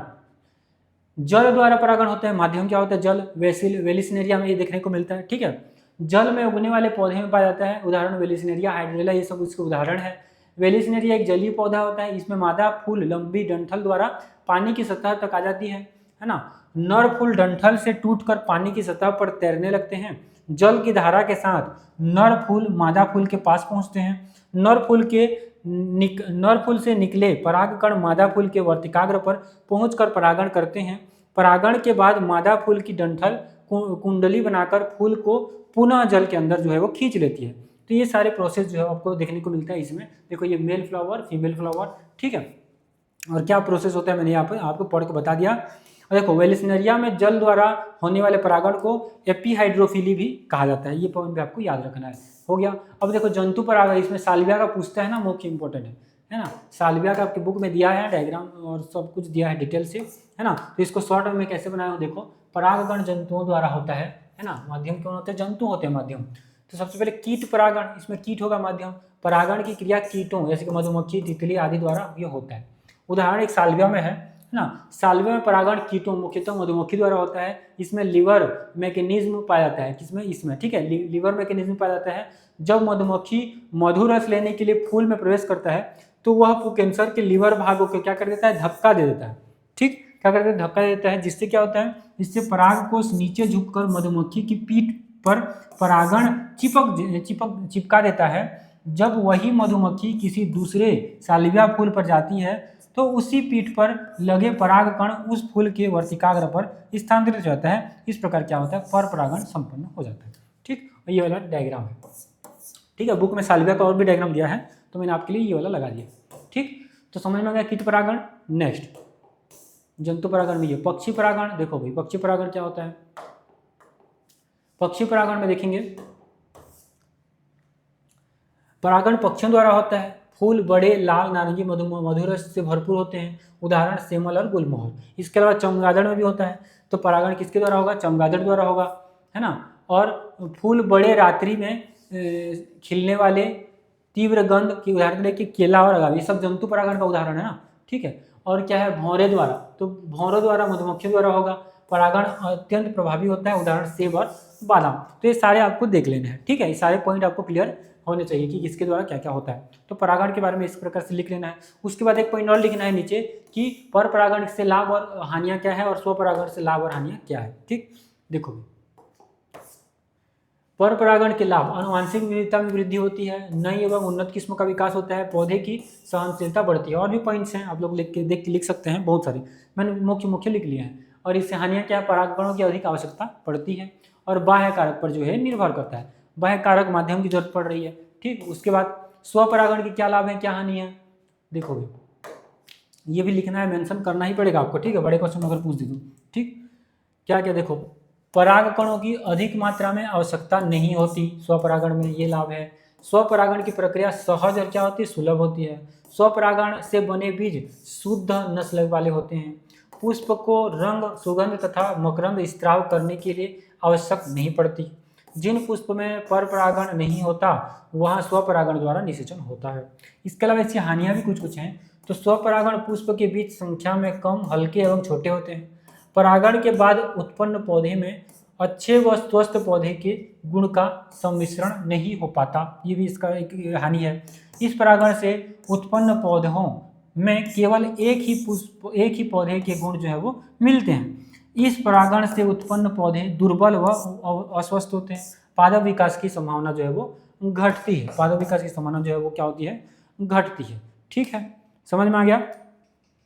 उम्मीद है आपको समझ में आ गया होगा। ठीक है भाई, नेक्स्ट क्या है, देखो भाई नेक्स्ट अगला क्वेश्चन। चलो भाई, तो नेक्स्ट क्वेश्चन हमारे लिए क्या है, देखिए भाई, रजोधर्म की अनुपस्थिति किस बात का संकेत है? बताना है आपको। रजोधर्म की अनुपस्थिति जो है वो किस बात का संकेत जो है वो होता है? इसका आंसर यहाँ पे लिखा गया है कि रजोधर्म की अनुपस्थिति किसका है? गर्भधारण का जो है ये संकेत होता है। किसका है? गर्भधारण का ये संकेत होता है। याद रहेगा। ठीक, रजोधर्म की अनुपस्थिति यानी कि जो मेंस्ट्रुएशन साइकिल है वो अगर नहीं आया है, ठीक है, तो किसका संकेत है वो गर्भधारण का जो संकेत है वो होता है। ठीक, अगला क्वेश्चन है, गर्भाशय की भित्ति कितने परतों से बनी होती है? तो इसका आंसर कितना रहता है भाई? 3 प्रकार से रहता है, मतलब 3 भित्ति से रहता है। ठीक है ना, क्या क्या रहता है? तो परिगर्भाशय जिसको पेरीमेट्रियम कहते हैं, और गर्भाशय पेशी स्तर जिसको मायोमेट्रियम कहते हैं, और गर्भाशय अंतः स्तर जिसको एंड्रोमेट्रियम कहते हैं। ठीक है बात, नाम लिखिए बस पूछा। अच्छा, इस चैप्टर से 3 नंबर के क्वेश्चन, 2 नंबर के क्वेश्चन और 1 नंबर के क्वेश्चन आएंगे, तो इसके अकॉर्डिंग हम कर रहे हैं। ठीक है, तो ब्लूप्रिंट के अकॉर्डिंग हम सारे आंसर को हम कवर करते हुए चल रहे हैं। ठीक, तो गर्भाशय की भित्ति कितनी परतों की बनी होती है? तो आपको याद रखना है, पहला परिगर्भाशय, गर्भाशय पेशी स्तर और गर्भाशय अंतः स्तर। इंग्लिश नाम भी आपको याद रखने हैं साथ ही साथ। ठीक है बात। इसके अलावा लास्ट टाइम मैं आपको बताऊंगा, बहुत सारे डायग्राम आपको इसमें प्रैक्टिस करने होंगे। ठीक है, इसमें बहुत सारे डायग्राम आपको प्रैक्टिस करके जाना है, 3 नंबर के में पूछ सकता है। ठीक, जो थ्योरी पोर्शन है पहले मैं बता दे रहा हूँ। ठीक, मतलब जो क्वेश्चन पूछे जा सकते हैं उसके अलावा उसके बाद में डिस्कस करेंगे। देखो, मानव में भ्रूण का हृदय सारगर्भता के कितने दिनों के बाद निर्मित हो जाता है? इसका जो राइट आंसर है 30 दिन, यानी कि 1 महीना के बाद यह निर्मित हो जाता है। मानव में भ्रूण का जो हृदय है सगर्भता से गर्भ में 30 दिनों में, यानी कि 1 महीना में क्या हो जाता है, निर्माण हो जाता है। ठीक है बात, समझ में आ गया जी। नेक्स्ट क्वेश्चन, ऐसा क्वेश्चन आपको पूछा जा सकता है। ठीक, देखो, 1 माह में मानव अंडाशय से कितने अंडे मोचित होते हैं? यदि माता ने समरूप जुड़वा बच्चों को जन्म दिया हो तो आप क्या सोचते हैं कि कितने अंडे मोचित हुए होंगे? क्या आपका उत्तर बदलेगा? या जन्म हुए जुड़वा बच्चे द्विअंडक यमज थे? ये एनसीईआरटी का क्वेश्चन है भाई, है ना। तो इसका राइट आंसर देखिए, समझते हैं इसको। देखो, प्रति माह आवर्त चक्र में अंडाशय से कितना 1 अंडा निकलता है? ये बात मैं आपको बताया था, है ना। प्रति माह अंडाशय से दो ओवरी होते हैं, ठीक है ना। एक ओवरी से एक बार, तो दूसरा फिर अगले माह में दूसरा ओवरी, ठीक है, दूसरे ओवरी से एक ओवम जो है वो रिलीज होता है। ठीक है जी, समझ में आ गया। देखो, समरूप जुड़वा बच्चों को यदि किसी माता ने जन्म दिया हो तो 2 अंडे मोचित होंगे। मतलब अगर जुड़वा बच्चे इस कंडीशन होते हैं, है ना, जब जुड़वा बच्चे होंगे ना तो कितने अंडे मोचित होंगे भाई? तो 2। कितने होंगे? 2 अंडे जो है वो मोचित होते हैं। ठीक है, 2 ओवम जो है वो मोचित होते हैं। यदि जुड़वा बच्चे द्विअंडज यमज से हो तो भी मेरा उत्तर जो है वो नहीं बदलेगा। ठीक है, 2 अंडे से वो होंगे, ठीक है, मोचित होंगे। ठीक है, लेकिन हमारा आंसर जो है बदलने वाला नहीं है, ऐसा बोल रहा है। ठीक है, तो याद रखना भाई, हर माह जो है 1 ओवरी से 1 ओवम जो है वो रिलीज होता है फीमेल में। ठीक है, एक माह में वो रिलीज हुआ, फिर अगले महीने में कहीं दूसरे ओवरी से। ठीक है, लेकिन जब जुड़वा बच्चे की कंडीशन आ जाता है तो 2 अंडे जो है वहां पे रिलीज होते हैं। ये कंडीशन होता है, ठीक है, रेयरली कंडीशन में ये होता है। अगला क्वेश्चन है, रजोदर्शन या मिनार्क जिसको कहते हैं, ये क्या है? तो प्रथम जो ऋजुस्राव होता है, रजोधर्म होता है, मेंस्ट्रुएशन होता है, जब प्रथम शुरुआत होता है, ये इसको क्या कहते हैं? यौन आरंभ पर शुरू होती है। ठीक है, जिसे क्या कहते हैं? रजोधर्म या रजोदर्शन कहते हैं। पहली बार क्या आना? मेंस्ट्रुएशन साइकिल का आना ही क्या कहलाता है? ऋजुस्राव जो है वो कहलाता है। ठीक है, बात समझ में आ गया? क्लियर है? देखो, युग्मनज क्या है? तो नर और मादा युग्मकों का जो संलयन है ना, संलयन के पश्चात द्विगुणित कोशिका को युग्मनज या जाइगोट कहा जाता है ना। जैसे मेल गैमिट, है ना, मेल गैमिट्स और फीमेल गैमिट्स। फीमेल गेमेट्स, मतलब इसमें क्या आएगा, इसमें आएगा स्पर्म, क्या आएगा स्पर्म, और इसमें क्या आएगा ओवम, क्या आएगा ओवम। इन्हीं दोनों का जब मेल होगा तो क्या बनेगा, जाइगोट बनेगा, क्या बनेगा जाइगोट बनेगा। और यही क्या कहलाता है, युग्मनज, या क्या कहलाता है, जाइगोट कहलाता है। समझ में आ गया, क्लियर है यहाँ तक, ठीक है आगे चलते हैं। तो देखिए ये क्वेश्चन पूछा गया था 2021 में, ठीक। ऑपरा क्या है, प्लेसेंटा 2025 में पूछा गया, हाल ही 2023 में पूछा गया है सेट सी में, ठीक। ऑपरा से स्रावित होने वाले 2 हार्मोन्स के नाम लिखने हैं। यहाँ पे बहुत सारे हार्मोन्स लिखे गए हैं। ऑपरा क्या होता है भाई, है ना, ऑपरा प्लेसेंटा जिसको हम कहते हैं, ठीक। अब देखते हैं क्या होता है, ये देखो ऑपरा, या इसको क्या बोलते हैं, आंवल भ्रूण का मादा के गर्भाशय की एक क्या गर्भाशय की झिल्ली के साथ वह क्या है, अस्थायी संबंध है। स्थायी संबंध नहीं होता है, ये अस्थायी संबंध होता है, जिसके द्वारा परिवर्धनशील भ्रूण एवं मादा के रुधिर से पदार्थों का क्या होता है, विनिमय जो है वो होता है। रुधिर में क्या होता है, पदार्थों का विनिमय होता है। यह एक ऐसा अकेलांग है जो 2 प्राणियों के ऊतकों से क्या होता है, मिलकर बना होता है, माता और भ्रूण बच्चे का, ठीक, माता और शिशु का। यह एक ऐसा ऊतक है जो 2 प्राणियों के ऊतकों से मिलकर बना होता है, ठीक है जी। ये एक ऐसा क्या है, ऐसा अंग है, ठीक। अब देखो इससे स्रावित होने वाले हार्मोन से इंपॉर्टेंट है, तो याद रखेंगे एस्ट्रोजन, प्रोजेस्टेरोन, कैरियोनिक और गोनोडोट्रोपिक, है ना, कैरियोनिक, गोनोडोट्रोपिक और प्लेसेंटल लैक्टोजन, ये सारे हार्मोन्स आपको याद रखने हैं। कोई 2 पूछता है ना, तो ये सारे आपको याद रखने हैं, याद रहेगा तो लिख भी देना, ठीक है। देखो भाई अगला क्वेश्चन है, वृषण देह गुहा के बाहर क्यों होता है, समझाइए। बहुत अच्छा क्वेश्चन है, वृषण जो है वो देह गुहा के बाहर क्यों होता है। इसका रीजन देखो, नॉर्मल जो टेम्परेचर होता है मनुष्य का, नॉर्मल जो टेम्परेचर होता है ना, नॉर्मल टेम्परेचर जो होता है मनुष्य का कितना होता है, 37 डिग्री सेल्सियस होता है। तो देखो भाई ये जो नॉर्मल टेम्परेचर है ना, इतने में स्पर्म का बनना जो है, स्पर्म का जनरेट हो पाना थोड़ा सा पॉसिबल नहीं हो पाता है, ठीक है। तो इसीलिए क्या होता है, वृषण को बॉडी टेम्परेचर से बाहर रखा जाता है ना, बॉडी टेम्परेचर से बाहर रखा जाता है, जिससे ये कितना कम से कम 2 या 3 डिग्री सेल्सियस जो है ये कम तापमान उसको जो मिले। और इतने में कह सकते हैं 35, है ना, 35 या 36 नहीं 35 ही कर लो, 35 ही कर लो, ठीक है। 35 डिग्री सेल्सियस में ये जो स्पर्म है वो अच्छे से जनरेट हो जाता है, ठीक है। यही बात यहाँ पे लिखा होगा, देखो भाई। तो मानव में वृषण देह गुहा के बाहर होते हैं, क्योंकि वृषण कोश में ताप शरीर के ताप से लगभग 2 से 2.5 डिग्री सेल्सियस तक कम होता है। बॉडी के बाहर बोल रहे हैं, ठीक है। बॉडी के बाहर इसलिए होता है क्योंकि इसका जो टेम्परेचर होता है 2 या 2.5 डिग्री से क्या होता है, कम होता है, ठीक है। क्योंकि मनुष्य के तापमान 37 डिग्री सेल्सियस होता है नॉर्मल, आपको पता है, ठीक है। जिसके कारण शुक्राणुओं का निर्माण जो है वो सुगमता से होता है। यदि वृषण देह गुहा के अंदर होंगे तो शरीर के तापमान पर शुक्राणुओं का बनना जो है वो असंभव होगा, जो मैंने आपको बताया अभी, ठीक है। ठीक है, समझ में आ गया। तो इसका रीजन क्या है, टेम्परेचर, है ना, सब कुछ टेम्परेचर है, ठीक है। नॉर्मल टेम्परेचर में बॉडी का जो नॉर्मल टेम्परेचर है उसमें स्पर्म जो है वो जनरेट नहीं हो पाएंगे, ठीक है। थोड़ा सा उनको दिक्कत हो जाएगा, असंभव होगा, यहाँ पे लिखा हुआ है, ठीक। इसलिए उसके वो क्या है, देह गुहा के बाहर इसलिए होता है क्योंकि देह गुहा के बाहर जो टेम्परेचर है वो 2 या 2.5 डिग्री जो है वो कम होता है, ठीक। चलो नेक्स्ट क्वेश्चन, वृषण और अंडाशय के बारे में प्रत्येक के 2 कार्य का वर्णन करिए। ये तो आप ऐसे ही बना दोगे, ठीक है ना। वृषण का क्या कार्य है, शुक्राणुओं का निर्माण करना, वृषण में स्थित अंतराली कोशिकाओं द्वारा नर हार्मोन जैसे कि टेस्टोस्टेरोन उत्पन्न करना, है ना, नर में टेस्टोस्टेरोन उत्पन्न करना, जिसके कारण नर में द्वितीयक लैंगिक लक्षणों का क्या होता है, विकास होता है, ठीक। अंडाणु के क्या कार्य है, सॉरी अंडाशय के तो अंडाणु का निर्माण करना, जैसे वृषण का था शुक्राणु का निर्माण करना, वहाँ पे अंडाशय का क्या होता है, अंडाणु का निर्माण करना। ये भी क्या क्या हार्मोन, एस्ट्रोजन हार्मोन का स्राव करता है। मादा में द्वितीयक लैंगिक लक्षणों के लिए क्या होता है, उत्तरदायी होता है, ठीक। अब देखो शुक्र जनन की प्रक्रिया में नियमन की शुक्र जनन की प्रक्रिया के नियमन में शामिल हार्मोन्स के नाम लिखिए।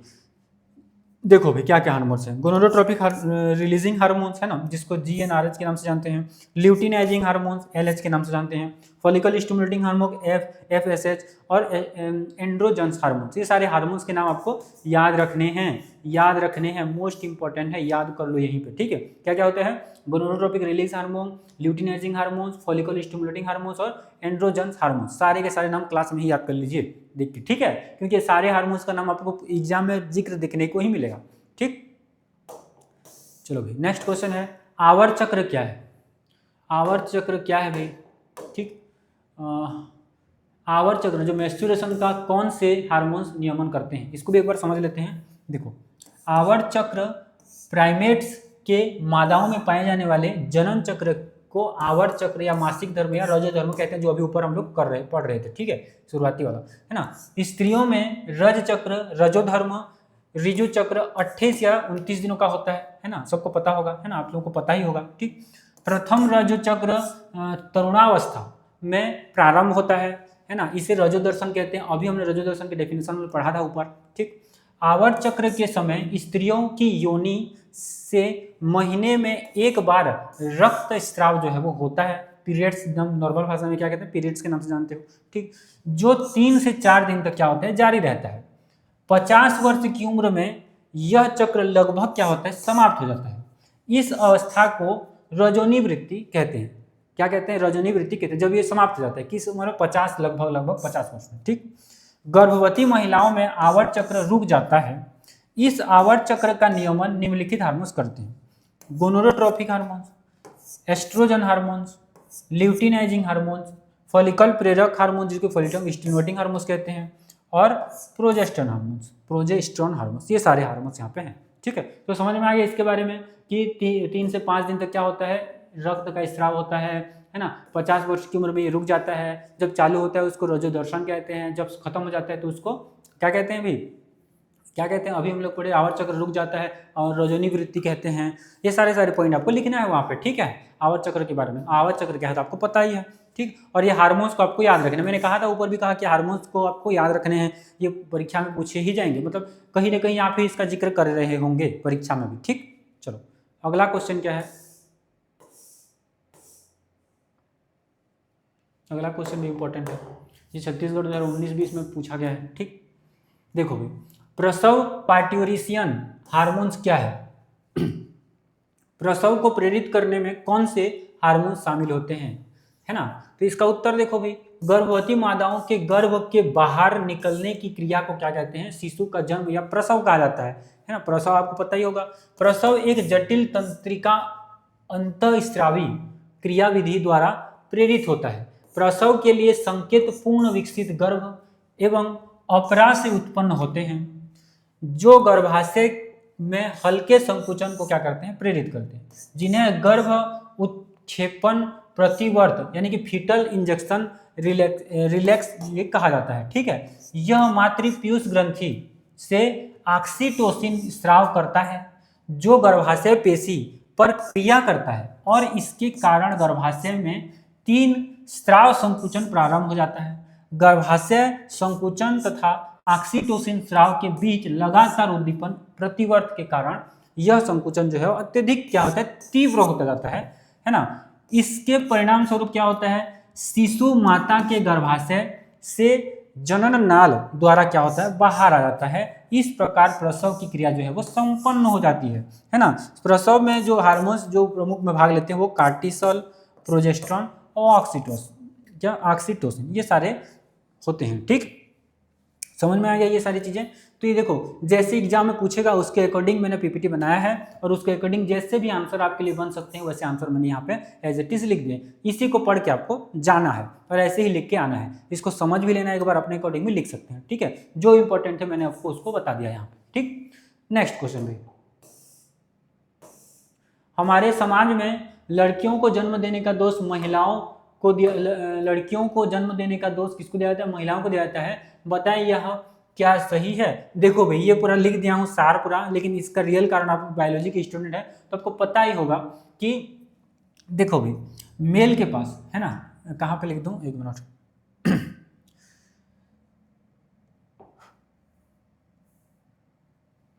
देखो भाई, मेल के पास अगर यहीं पे लिख दो तो जो मेल होता है ना, मेल होता है, इसके पास कौन सा गुणसूत्र होता है, एक्स और वाई, ठीक है।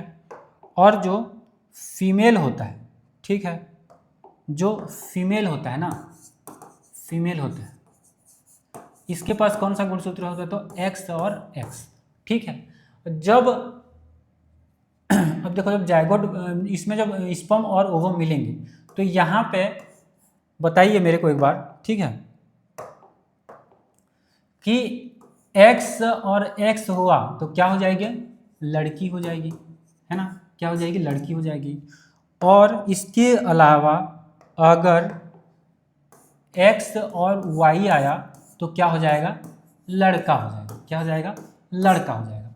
अब मेरे को बताइए यहाँ पे कहीं पे भी एक्स फीमेल में वाई आपको दिखाई दे रहा है, नहीं दे रहा है। तो जब महिला अपना यानी कि जो ओवम है वो रिलीज करेगी और जो जायगोट बनेगा तो उसमें एक्स ही तो जाएगा, चाहे ये जाएगा या ये जाएगा, लेकिन दोनों ही तो क्या है, एक्स है, दोनों ही क्या है, एक्स है। अब डिपेंड किस पे कर रहा है, पुरुष से क्या आ रहा है, पुरुष से क्या आ रहा है। अगर एक्स आ रहा है तो ये वाला कंडीशन बनेगा, अगर वाई आ रहा है तो ये वाला कंडीशन बनेगा। तो यहाँ पे कहीं पे भी महिलाओं पे डिपेंड है, ये तो कहीं पे भी महिलाओं पे नहीं है, पूरा का पूरा जो डिपेंड है वो किस पे है, मेल पे है, लेकिन दोष किसको दिया जाता है, फीमेल को दिया जाता है, लड़की होने का। ठीक है, तो देखो भाई लड़की होगा या लड़का होगा ये पुरुष के स्पर्म पे डिपेंड करेगा, ना कि महिला के ओवम पे।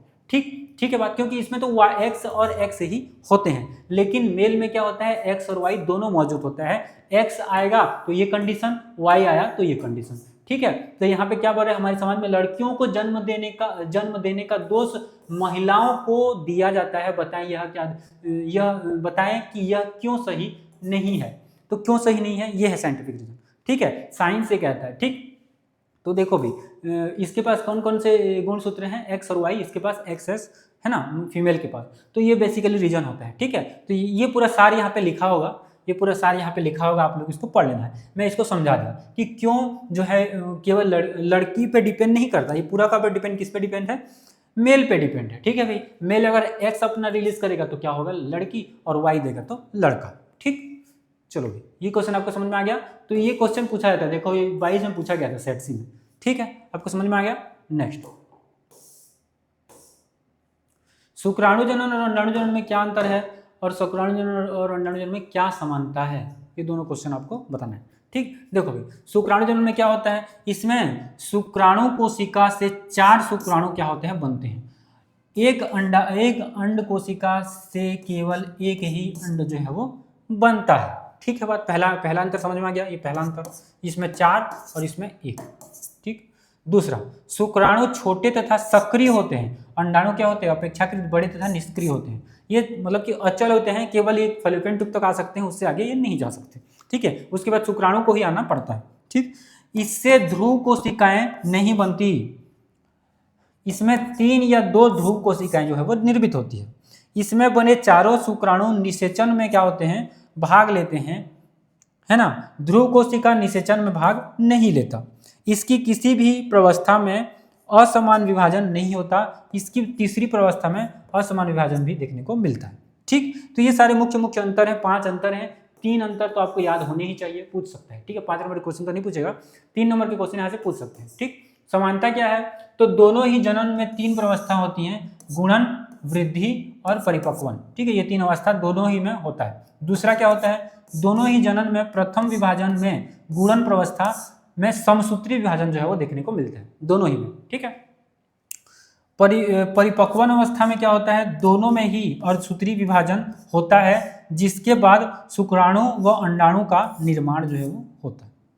ठीक, तो ये 3 जो है मुख्य अंतर जो है आपको समानता और अंतर जो है आपको देखने को मिलेगा। ठीक है, बात क्लियर है। नेक्स्ट, अगला क्या क्वेश्चन है भाई, निषेचित अंडाणु से 3 जनन स्तर के निर्माण को समझाइए। 3 जनन स्तर से बने वाले अंग का नाम लिखिए, अथवा इसको कैसे पूछ सकता है, भ्रूणीय विकास की विभिन्न अवस्थाओं को सचित्र वर्णन कीजिए। ठीक, तो देखो भाई 3 नंबर का क्वेश्चन यहाँ से आ रहा है, तो इतने ये बड़ा क्वेश्चन हो जाता है। ठीक, तो इसमें 3 अवस्था जो भी स्टेज है उसको हम पढ़ेंगे।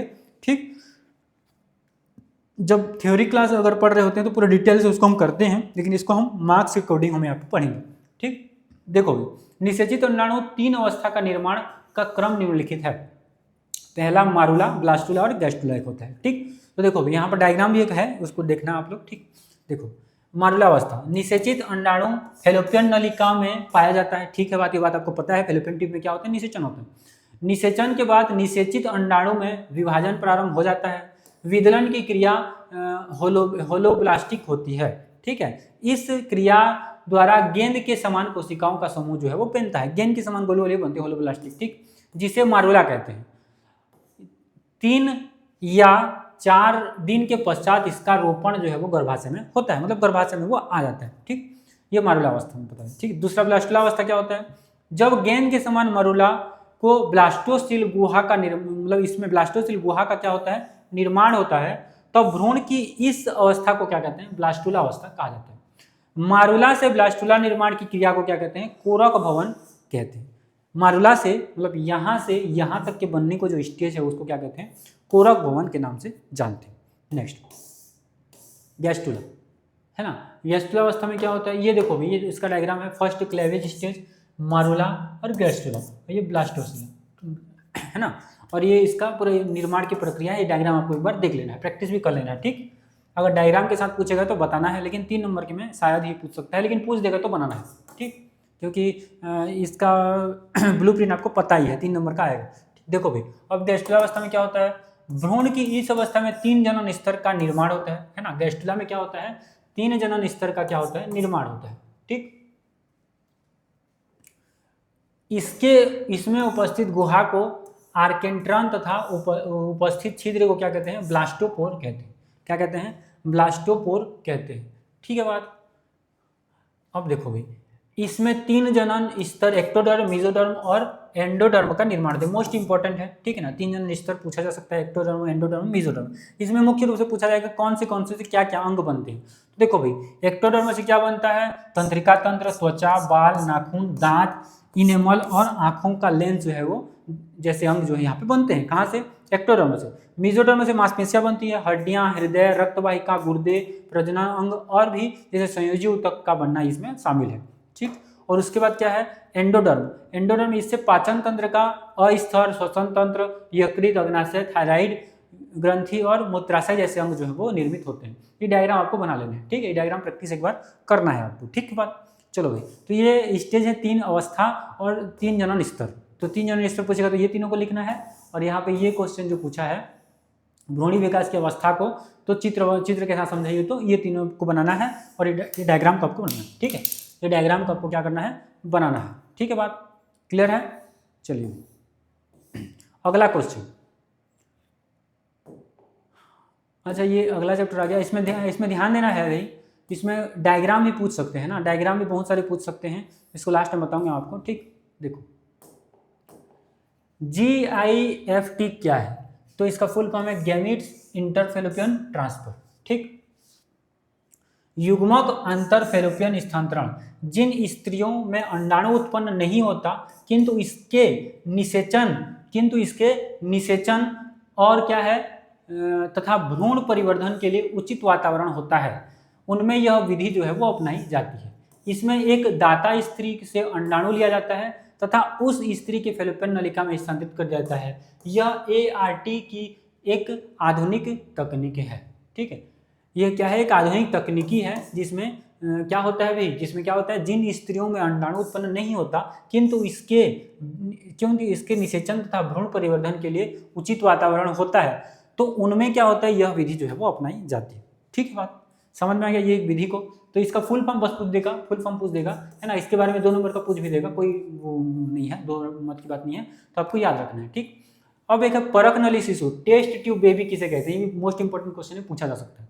देखो ये भी एक विधि है। इस विधि में क्या होता है, दाता स्त्री के अंडे को दाता पुरुष शुक्राणु से प्रयोगशाला में परक नली के भीतर जो है वो निषेचन कराया जाता है तथा निश्चित समय तक अनुरूपी परिस्थितियों में परिवर्धन के बाद अग्रिम परिवर्धन हेतु स्त्री की गर्भाशय में स्थानांतरित किया जाता है। इस विधि द्वारा जन्मे बच्चे को टेस्ट ट्यूब जो है वो बेबी कहा जाता है। ठीक है, इसमें पराग नली में क्या किया जाता है, प्रयोगशाला में पराग नली के भीतर क्या होता है, निषेचन किया जाता है। कुछ टाइम के बाद फिर उसको कहाँ पे, स्त्री की गर्भाशय में क्या कर दिया जाता है, स्थानांतरित जो है वो कर दिया जाता है कुछ समय बाद। ठीक, परिवर्धन के बाद। ठीक है, बात समझ में आया।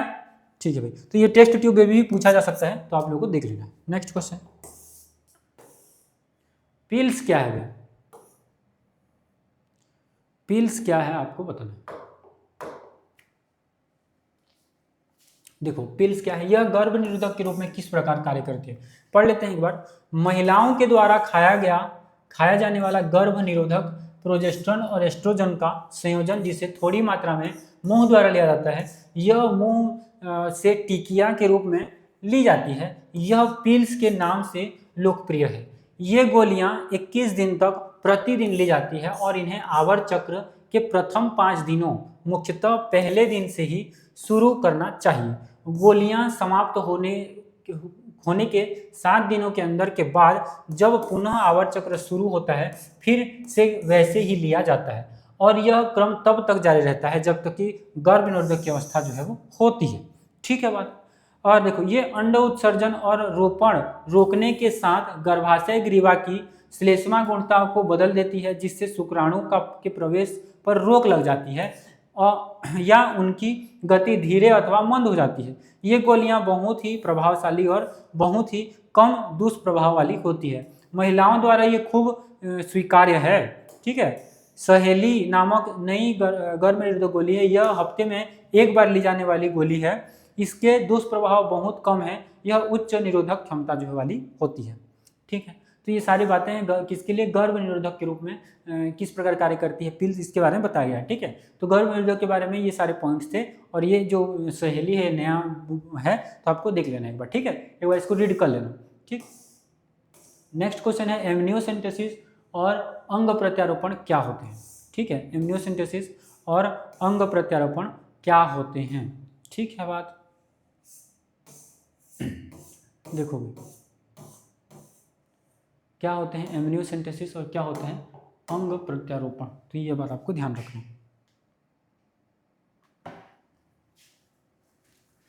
एमनियोसेंटेसिस सबसे पहला, यह तकनीकी विकसित हो रहे फीटस के लिए लिंग निर्धारण और आनुवंशिक अनियमितता ज्ञात करने के लिए उपयोग में लाई जाती है। फीटस एमनियोटिक गुहा में क्या होते हैं, भरे एमनियोटिक द्रव में तैरता रहता है। फीटस मतलब यानी कि बच्चे की जन्म होने से थोड़े पहले का स्टेज को क्या कहते हैं, फीटस कहते हैं। ठीक है। भ्रूण जब बढ़ रहा होता है उसके आगे का स्टेज मतलब जन्म से पहले का स्टेज को क्या कहते हैं, फीटस कह देते हैं। ठीक। देखो भी तैरता रहता है कहाँ पे, तो एमनियोटिक द्रव में क्या होता है, तैरता रहता है। इस तकनीकी में विकसित हो रहे भ्रूण के एमनियोटिक द्रव की कुछ बूंदें पीपेट द्वारा खींच निकाल दी जाती है। इस द्रव में भ्रूण की कुछ कोशिकाएं होती हैं। इन कोशिकाओं को कुछ दिनों के लिए क्या दिया जाता है, पोषक माध्यम में कल्चर किया जाता है।